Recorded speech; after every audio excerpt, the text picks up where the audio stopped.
Hi BookTube, how's it going? This is Juan from Just One Reader, and right now we are in my consulting room. So this is where I work. This is where I spend a lot of time working, listening to patients, trying to find some things out along with them. This is where the magic of psychoanalysis happens. This is pretty much my favorite place. This is my safe space, my heaven on earth, and I love everything that I do here. So let me just show you around very quickly. I mean, there's not a lot to see because it's a very tiny room. It's very expensive. The rent here is very expensive. It's a very exclusive area of Mexico City, downtown Mexico City. So it's very expensive here, but it is so worth it. I have been very happy working here for several years. So that chair over there, that is where I work.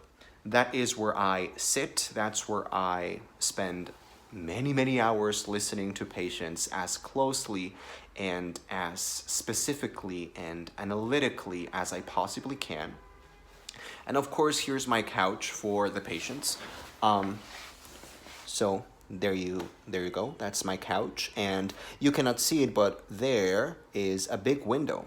So the patient has a very nice view of some trees and a very nice street here in Mexico City. So welcome to my consulting room.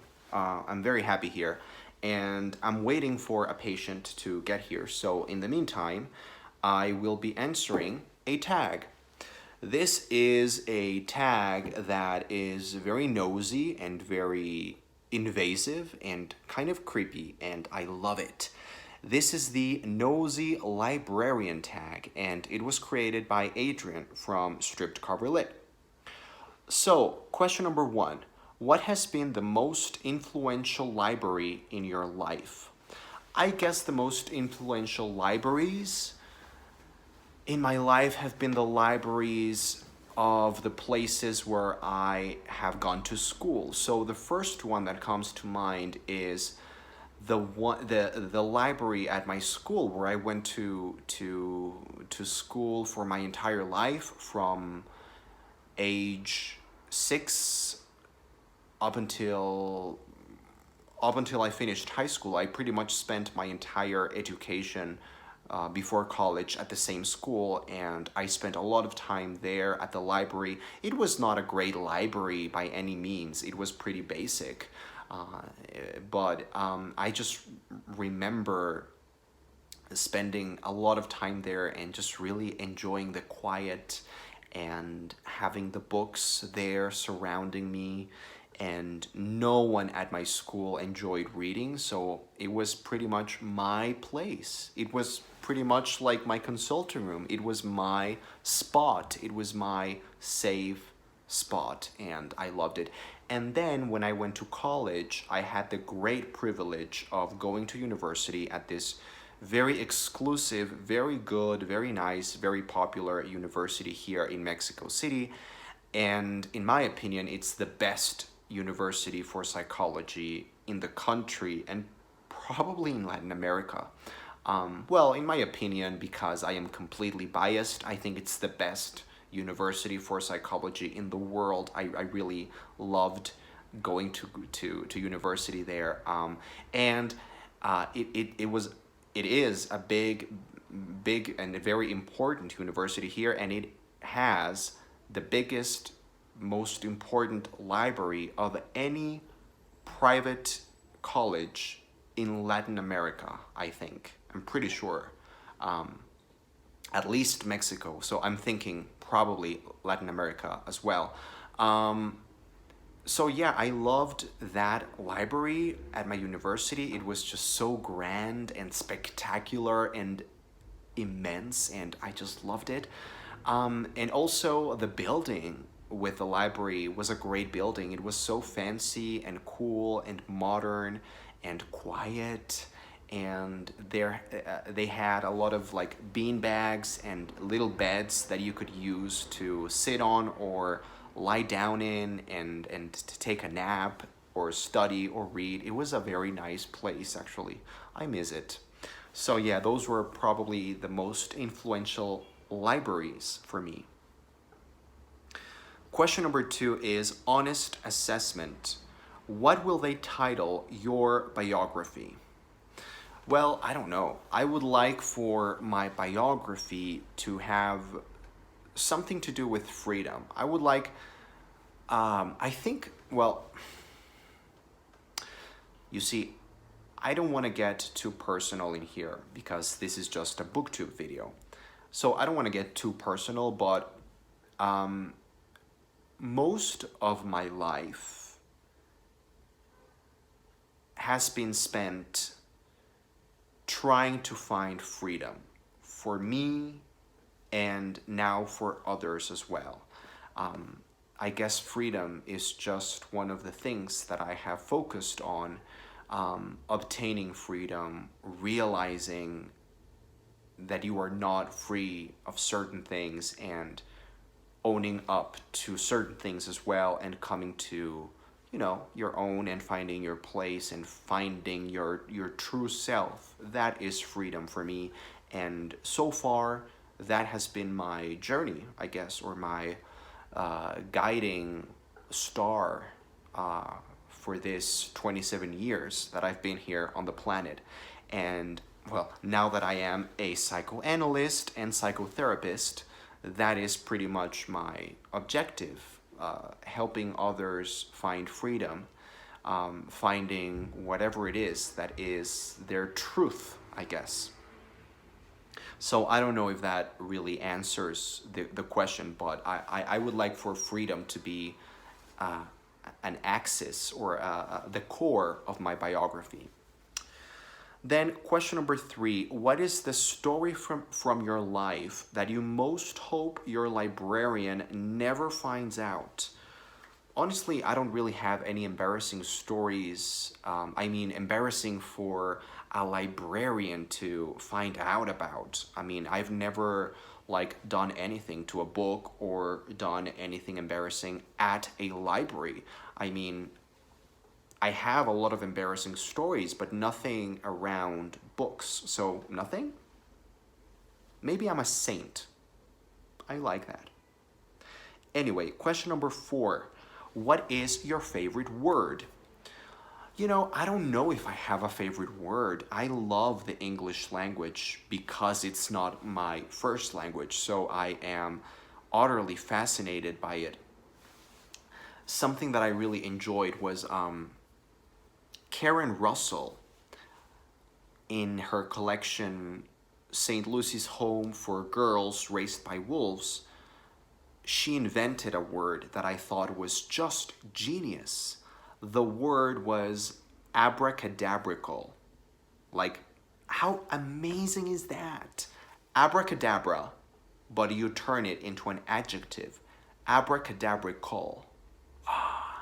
It's so simple, and yet it is absolutely genius, and it is so specific, and it has like this wonderful meaning, and it just makes sense. I love that word. Question number 5. Say 3 weird things of which you are afraid, and one way which you would prefer not to die. Okay, so 3 weird things of which you are afraid. The first one off the top of my head would be anything dairy. Any kind of dairy product, I am completely afraid and disgusted by. If I am sitting at the table and someone brings out or puts on the table anything to do with dairy, I will go to another room. I don't like that. I am disgusted and kind of afraid, and yeah, I know, it's very irrational, it's super crazy. How can I be a psychoanalyst helping other people? Well, I have analyzed it. I know what that fear relates to. I know where it comes from, where it stems from. I am not going to share that with you because that is as private as it gets. But even if I have analyzed it, I still have it and I still don't like it. So that is one, dairy. Another one is anything to do with the sea or the ocean. I don't like it. I do not like it. Um, if I ever see a shark, like in real life, that will be the death of me. I will have a heart attack right there and then. And what else? Something else that I am very afraid of. I'm very, very afraid of dinosaurs. Even though, they're not here, but I'm very, very, very afraid of dinosaurs. Dinosaur movies are probably the only movies that scare the living shit out of me. And aliens, both of them. I think they share something in common. They are, something that connects us to the unknown, the ominous. Also, space. I'm terrified of space. Like the movie Gravity by Alfonso Cuaron, that movie terrified me. Like I had nightmares for weeks. That movie is just really, really frightening. So those are weird things that I am afraid of. And then one way in which I would prefer not to die. I guess I would prefer not to die with fear. I don't care if I die whenever I die, as long as I don't notice it that much. Um, I just don't want to be afraid. I don't want to go being afraid. Like, I don't want to be, killed or, um, yeah, I don't want to be a victim of violence at all. If I'm gonna die, I guess I would prefer not to notice it as much, not to be as aware of it. And I think that has a lot to do with violence, and fear. So if I could go in any way that doesn't require a lot of awareness that I'm going, or violence, I guess that would be it. Moving on to question number 6, what was your favorite book as a grade schooler?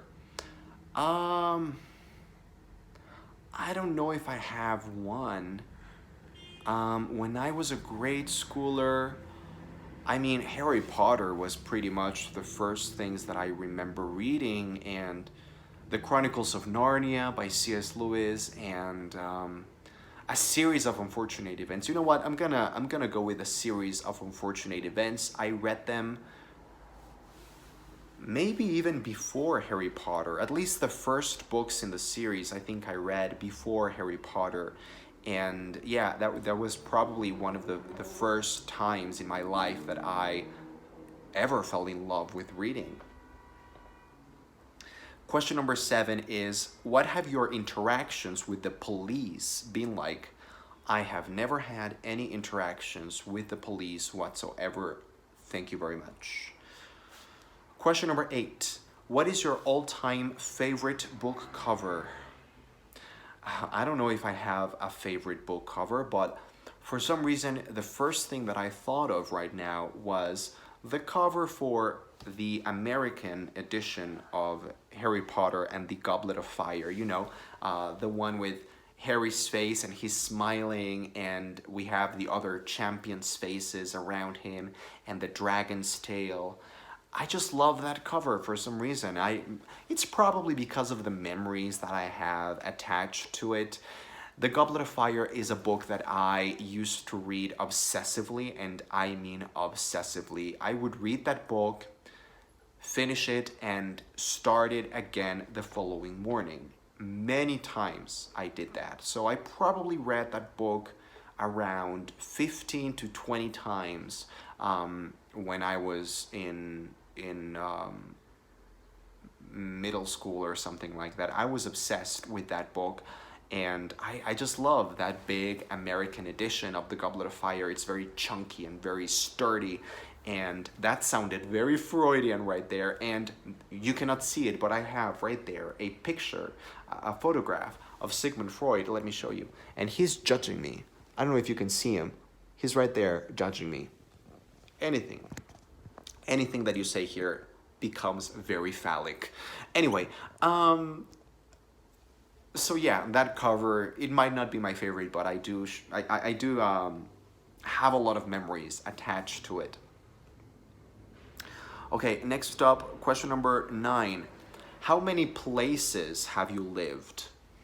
Well, I've always lived here in Mexico, except for a semester that I spent abroad in New York City. I was living in New York in Washington Heights. No, Hamilton Heights.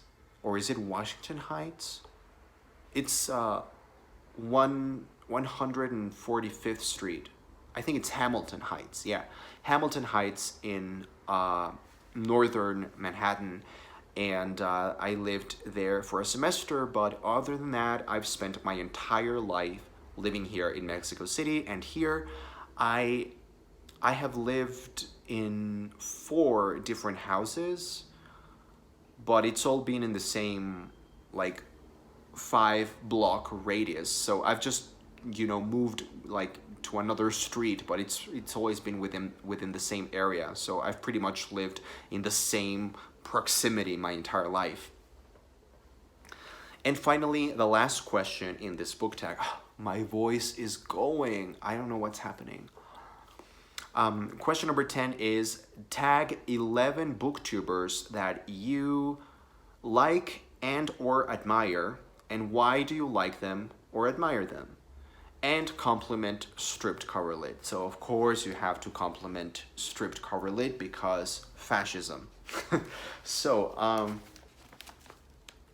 I have 11 booktubers right here that I will mention, and one of them is stripped cover lid, so as to complement them in this totalitarian regime. There is only one man who can lead any workers' regime.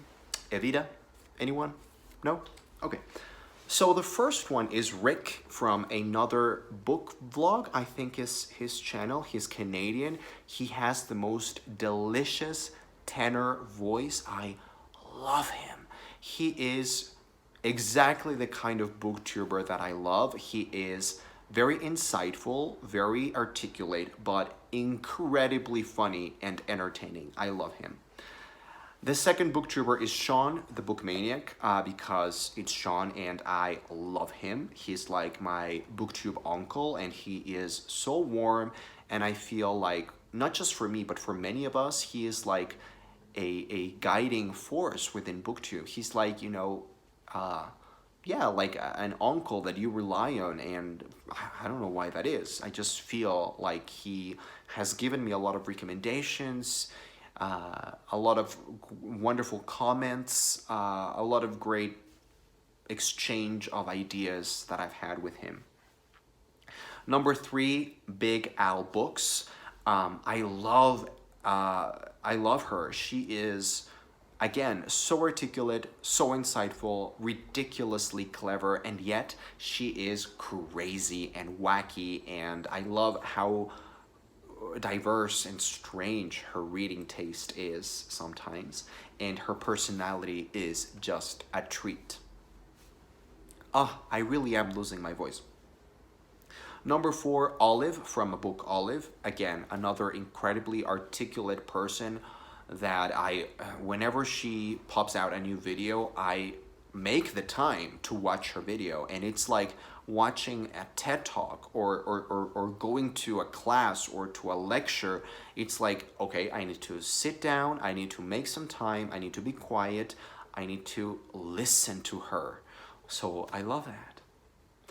Number 5, Mercedes from Mercy's Bookish Musings. She is the original booktuber for me. She is the one who I remember from way back when. She is the one who, she's probably the booktuber whose recommendations I have listened to the most. And that doesn't mean that I share exactly her same taste. There have been many differences in opinion that I've had with her, but for me, she will always be the original booktuber. Number 6, Jason from Old Blues Chapter and Verse. Jason is a little bit like Sean. He is another one of those like booktube uncles that I definitely look up to. I feel like he is some sort of Yoda. I'm so ridiculous here. I feel like he shares life experience or experience in general with us. At least that's how I feel. Don't ask me why. I just feel like I listen to him and I become better. How wonderful is that? Number 7, Adrian and Dalton from Stripped Cover Lit, uh, the bosses of this totalitarian regime. Again, there is only one man who can lead any workers' regime. Every single time that I say or read or hear the word regime, I think Evita. And I think, a new Argentina, the chains of the masses untied. No one? Really? Evita? It's amazing. Shame on you. Anyway, Adrian and Dalton are like my mentors in BookTube. I really, really value them and appreciate everything that they've done for me. I mean, similar to what happens with Olive from a book Olive, when I sit down to watch a video or a discussion or a review that Adrian and Dalton post, it's like, get ready, brain, because you are gonna be blown. I mean, you're gonna be challenged. I remember probably my favorite experience that I've had with Stripped Cover Lit was in 2016. I read 10th of December by George Saunders. And what I would do was I would read a story from the book and I would immediately go and watch their review, the review that Adrian and Dalton had for that story. They reviewed pretty much the entire collection, so I would read a story and watch a review, and well, that is now one of my favorite books of all time. It was my favorite book of that year. And yeah, that is just one of many experiences that I've had thanks to them. Ah, my voice, I just feel it going. Quickly. The next booktuber, number 8, is Josh from Literary Gladiators. I love Josh. He has a delicious voice that I just want to take it in. I mean, his voice, again, very phallic. Freud, I know. Well, I want to take it in. I mean, Freud just kind of watches me. I even have another little Freud here, and he also looked at me from the shelf and silently judged me. Also, this Freud right here. Just Freud, all around, everywhere. Every single thing that you say inside a psychoanalytical consulting room becomes subject to scrutiny. So I don't even know what I was saying. Something about Josh and his wonderful voice that I want to take in. So yeah, I just love Josh, period. Love him to death. Next, moving on. Number 9, Alex from What Page Are You On? He is a booktuber that I envy quite a bit, but in a good way. I mean, he is young, smart, articulate, simple, so humble. I'm in awe of his reviews and the way that he seemingly very casually explains everything to you. Just wonderful. He has such a great skill. Number 10, Jess from Garden Scriptorium. Is it Garden Scriptorium? Yeah, Jess from Garden Scriptorium. Again, another booktuber that I admire immensely. I am in complete awe of how she reads and how she talks about books, and whenever I watch one of her videos, it's like, get ready, this is gonna get real. Love her. And finally, number 11, Stephanie from That's What She Read. She's just fun. She just has a personality that I really, really like. And yeah, I've always connected with her. I've always felt this connection. I don't know why. I love watching her reviews and listening to her talk about crazy shit. I just love her. She's one of my favorites as well. And that's it. Those are the 11 booktubers. Why not 10? Why not 12? 11. booktubers that I highly admire and like them, and I feel like they are great contributors to my experience in booktube. So, if you are one of these 11 booktubers that I just mentioned, you are now tagged, you sucker. So it's now your time, your turn to do the tag. Thanks for watching, and thanks for joining me in this space, my heaven on earth.